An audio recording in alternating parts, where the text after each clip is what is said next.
This is Luke Radowski here with the one and only Adam Kokesh, who was just in jail a couple days ago facing felony charges and the possibility of 20 years in jail. An activist who was with him still has to go to court, but Adam, what is the secret Adam Kokesh recipe to get away with a felony charge? Well, part of it was having so many wonderful people on the outside who were ready to respond when that happened, and I got to give props especially to George Donnelly of Shield Mutual. I actually bought arrest insurance, and I was kind of overdue if you think about it. I've been arrested for activism somewhere between 1 and 2 dozen times, and you know, in a sense, this was really a big deal because I've never been charged with a felony for activism. I've been threatened with them before, but never actually like charged and you know, arraigned and had a complaint go forward for a felony. But I played hardball and I said I wasn't going to cooperate, and I resisted every step of the way. And I think I was making the guards depressed, being as cheery as I was and showing them how much freer I was in jail than they were enforcing the laws and the policies of the prison. And if it wasn't for the people on the outside, you know, Meg McClain, Nathan Cox, Jim Babb, you know, there's so many others who made phone calls, who donated to the Legal Defense Fund right away, it wouldn't have been possible for me to have the leverage that I had in prison to make it more costly for them to hold me. And this gets to the bigger question, because really in order to answer that, you have to ask, why was I arrested? And that's still you know, a question that's open to debate. But as it was, you know, I went before the judge on Thursday for a detention hearing, and I refused bail on the grounds that the conditions were unacceptable. And you know, I was basically at the time volunteering to do 100-day solitary confinement because I was refusing to take a... You told them you wanted 100-day... Well, not exactly, but I knew that I was volunteering for up to 100 days, for 30 days indictment plus 70 days for a speedy trial. And at that point, they're like, what do we do with this guy? And I think the judge realized that the case was a horrible setup. I mean, and this is where you have to get to asking the question about why, and if they were going to set me up, why would they do such a terrible job? Like, I'm almost offended that they sent, you know, their little park rangers, you know, and these bozos to after me. Like, that's all I'm worth, you know. I don't rate some like CIA suits with the earpieces and shit, you know. No, I'm just some schmuck activist getting harassed, and I think that gets more in line with what really happened, and you know, rather than there being some higher level nefarious plot. And so being able to play hardball was what resulted in them saying, well, we can't get away with what we're doing because we just look like idiots. So let's try to save face and send them out with some citations. And when they were processing me out, it was the guy who wrote the complaint, Donald Reed, the officer with the Parks Department, who was on the stand on Thursday. Is that the same guy you filmed in a separate YouTube video? No, the officer that tried to tackle me, though, was one that I had shown at one of the prior smoke downs. So yeah, just like with the Jefferson Dance Party, as you know, there was a retaliation element to this, you know, with that officer being one that I'd embarrassed prior as well. And he put my personal effects on the table. So you're going to sign for these and you're going to sign these tickets. I just laughed at him. I'm like, what are you? No, I'm not. Send me back. I dare you. You know, I had already gone through all the out processing, and they were just like, all right, this is the last step before we let you go. And I just laughed, and I took the citations, but I didn't sign them, and so they're not valid. And they dumped me in the rain on the sidewalk there, and I had to, you know, hoof it over to the Apple store in Philly and get my phone plugged in, and that was Friday afternoon. So I just did 6 days, and it was easy time. But that's still an amazing story, because N.A. Poe did comply, and he still has to be facing bail conditions. He still has to go back and do, you know, the regular court thing, and he's still facing those charges. But when you were in jail for this... In a way, it makes me wish I resisted more, because it shows in contrast our two strategies. He said, okay, dude, I'm going to do whatever it takes to get, you know, he threatened a hunger strike, and that, I think that helped me get a phone call at least. But, you know, he was like, I'm getting out of here. I am not going to do this time. You know, you can sit here, Adam, but like, I'm out of here. And I said, well, okay, I don't mind. I'm going to fight it. I'm going to take that harder line. And I only had to do like 12 more hours, 16 more hours in prison. It was solitary at that point, but like, you know, it wasn't that big a deal. And it makes me think that the more people resist, the better it's going to be for them, and rather than giving in or aiding with your kidnapping or assault or whatever it is. And you know, I think for Smoke Down Prohibition joint summit with President Choom that we now have coming up in front of the White House on June 8th. If I get arrested there, it's going to be limp and mute from the beginning. That's what that was my next question. Is like, you're sitting in jail, you're in solitary confinement. What makes you call for another event that you were just arrested for?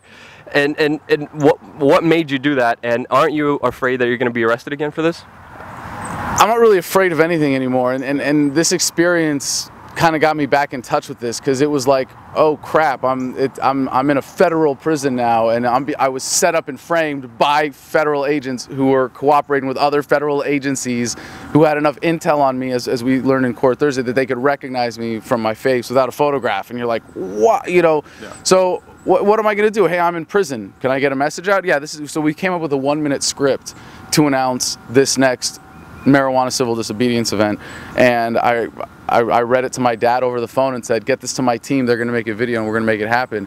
And I thought, well, you know, why not make it really costly for them to keep me in prison? Why not take advantage of the platform that they're giving me? But one more thing I want to say is an important lesson for this that I think your audience would really appreciate is that a lot of people, when they wake up to the nature of government, go, oh my God, they're trying to invade my privacy, therefore I'm going to be as private as possible. And that's when you're vulnerable. Yeah. The more visible you are, the safer you are. What I was able to pull off was possible because of whatever visibility I have. And I think what I really want for the activist community is for everybody to have that. I want everybody to have that connectedness and visibility. And there's some activists who are like, no, I'm going to be off the radar. And it's like, you're putting yourself in a danger. And you're denying yourself to who you really are. You should never be afraid to speak what's on your mind. And once you do that, you start denying yourself. I mean, look at the case of Brandon Robb. You know, nobody knew about it until people on his Facebook page started asking questions. And that's when the story blew up. Well, in his case, his family was really well prepared for this, because they had been going through that together. And that's the important thing too. When you wake up, bring people with you, because it's in your own best interest. Don't be the one guy in your sector, you know, of society going, oh crap, I know what's going on. Nobody, you know, everybody else is totally full, you know, totally asleep. Bring people with you, wake them up, create a community for yourself that provides you that protection. And never be afraid to be who you really are, which is the most important lesson.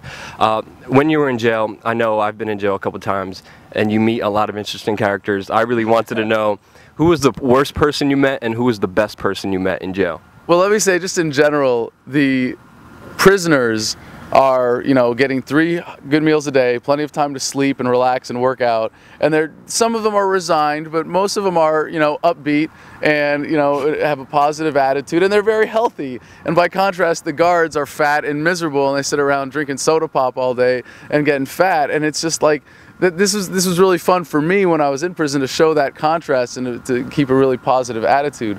But I actually was threatened by one of the marshals. And apparently he had read some of the more ridiculous attack articles that are out there about me now, and thought he had the scoop on me, and I just pulled him apart. And I said, you know, I'm sorry you've got such a small penis, you got to talk shit to a guy in handcuffs. And he just was like, started sputtering and going off, and oh, the handcuffs are coming off, I'm going to kick your ass.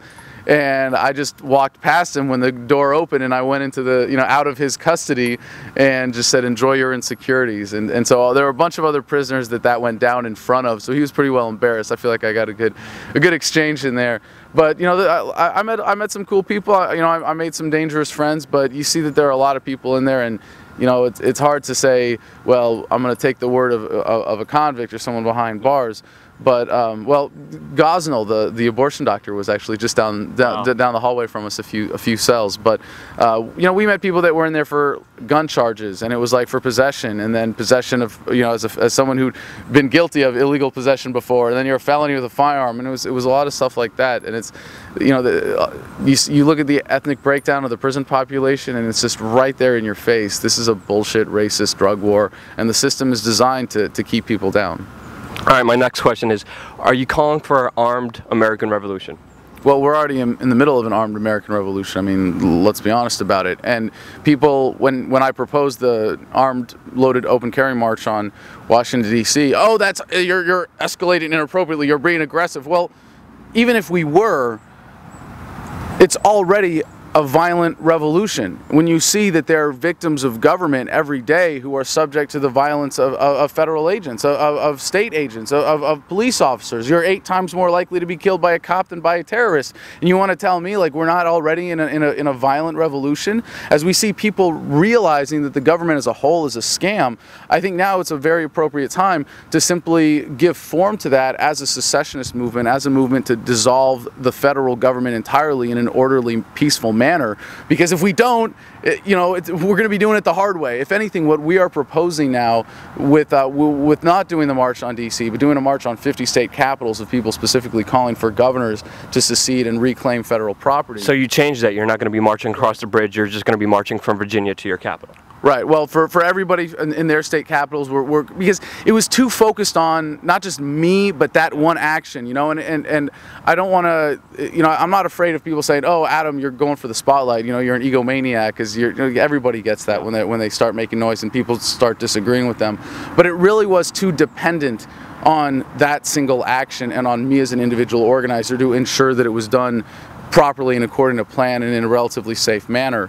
And if the government was going to escalate against me and kidnap me for a week, I had to say, well, I can't take on that role. That role can't exist in this revolution anymore. I think that's really important, that we take this and we make it more open source. Yeah, I definitely don't think it should be based on the individual, because then you could just easily take down the message. And sadly, a lot of people do want the leaders, do need the leaders, but I think as a movement as a whole, if we move away from that and each independently act ourselves, I think that's a lot smarter way to proceed.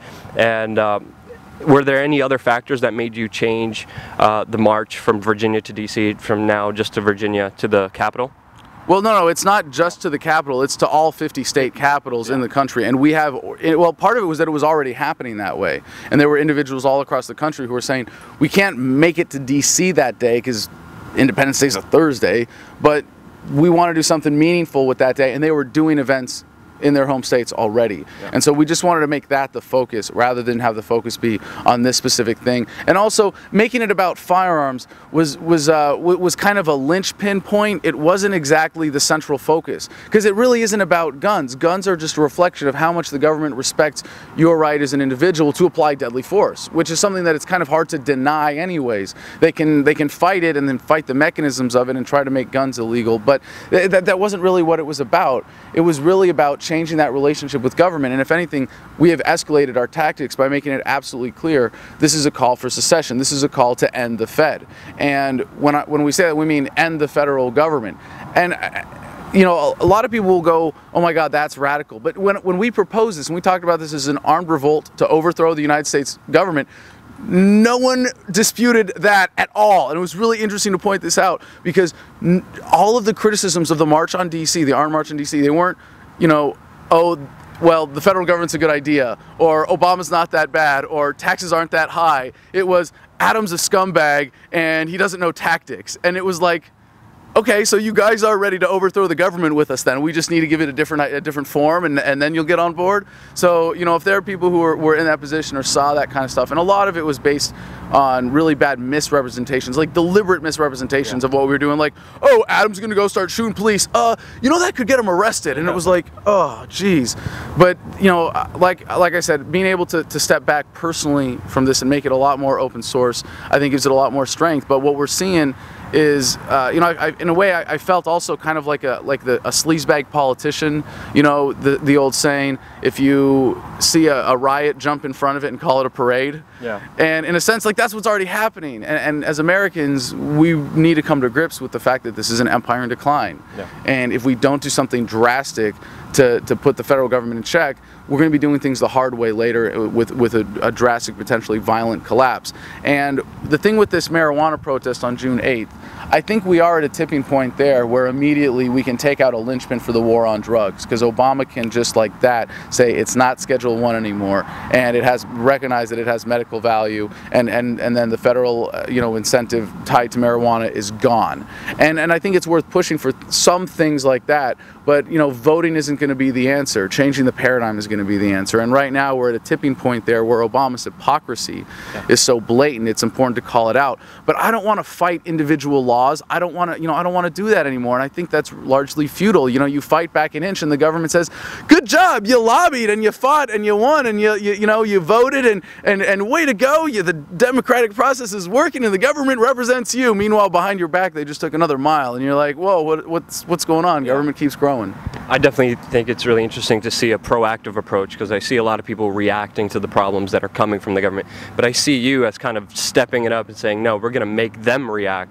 And it is an interesting paradigm, but what are your hopes? What do you hope to accomplish with this rally on July 4th?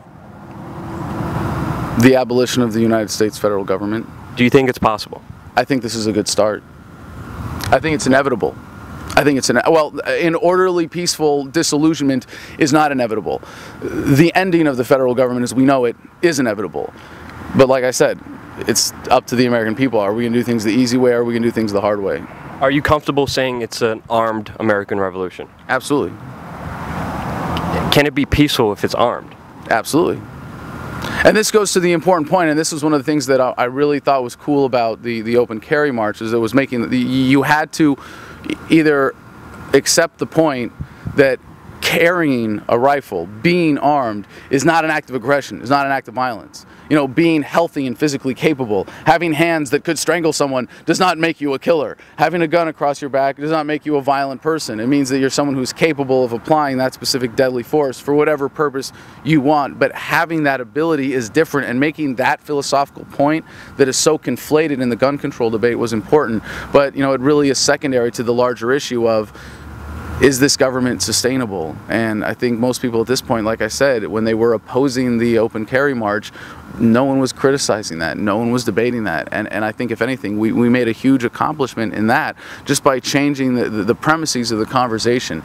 And right now, as we start promoting this, the new actions for Independence Day, and people in all 50 states, and we've got tons of signups already. If people want to get involved, we have a national coordinator, Jeffrey Phillips, Jeffrey, Jeffrey, at AdamVersusTheMan.com, and he's moderating all the various 50 plus, because we have some territories being represented as well already, 50 plus states or actions that are going to be happening on Independence Day, and we just want people to get involved and take this as an opportunity to start spreading this message, and as a way to engage. And it's a really simple thing to say, hey guys, do you really think you're better off with the federal government than you would be without it?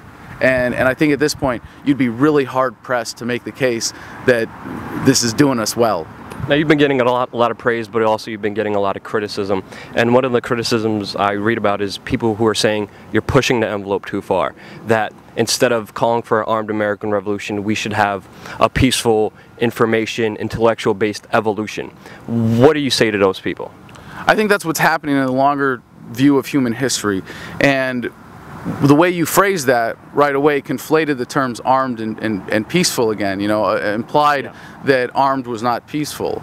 But being armed and able to defend yourself isn't unpeaceful until you decide that you are going to violently defend yourself. And we have well past the point where that's justified, where the government has clearly made itself a violent aggressor, by anybody's standards against numerous individuals within the United States. So we're clearly justified already in coming to that point. But where we are at this exact point in human history and in American history, in the momentum of statism and in the momentum of the course of this paradigm of, well, we need governments to organize society and we're not capable of ruling ourselves, as that comes to an end, there are going to be some major upheavals. There are going to be some radical changes that are going to happen, very rapidly. And we don't get to determine the destiny of humanity, but we do get to shape the course of it. And I think in that sense, what we are doing here with this, calling for an orderly dissolution of the federal government, is the peaceful,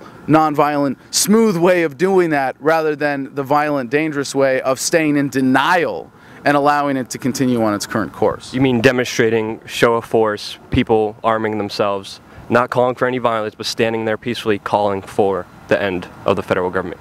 Is it possible? It's inevitable.